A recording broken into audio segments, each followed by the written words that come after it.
The story I was aiming to tell with Stages was just my story and what happened over the last 2 years.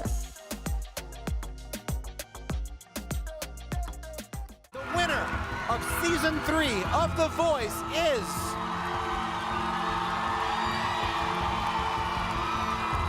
Cassadee Pope! Congratulations! So the funny thing about The Voice is I do watch it, but when I do, I get really anxious because I just feel those feelings that I had for those artists that are on there now. Thought I saw a man brought to life.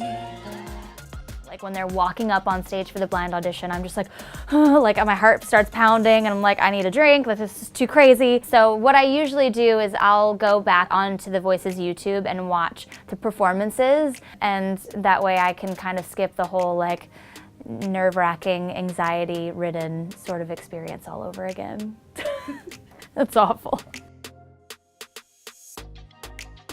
There was a big life change all happening all at one time. A breakup from a long-term relationship. There was me leaving my record label, leaving all of it, and just sort of starting from scratch. And so the record really tells the story of me going through the pain and the heartbreak of kind of that feeling of loss, and then sort of finding myself again and finding a new love. And the cool thing about this record is life sort of happened during the making of it, so all of the songs, you know, when you feel a shift, that's because it actually was happening during the making of it. So yeah, it's a roller coaster ride of an album, but that's because that's what my life's been like over the last 2 years.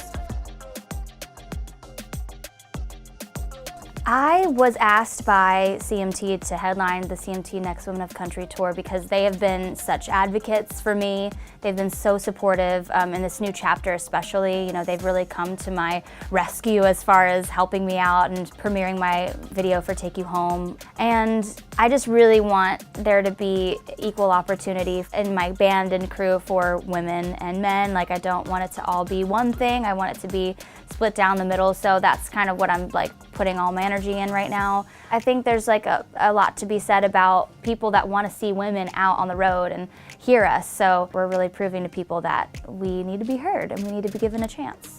The Maren Morris tour came about in a really funny way. I texted her last year because I was thinking about this year and how I don't have a tour, and I was like, oh, I just want to play a few shows. So I texted her and was like, hey girl, if you're going headlining a tour and you're going out, if you need somebody to open a few shows, I'll pack my guitar and come meet you if it's close by or whatever.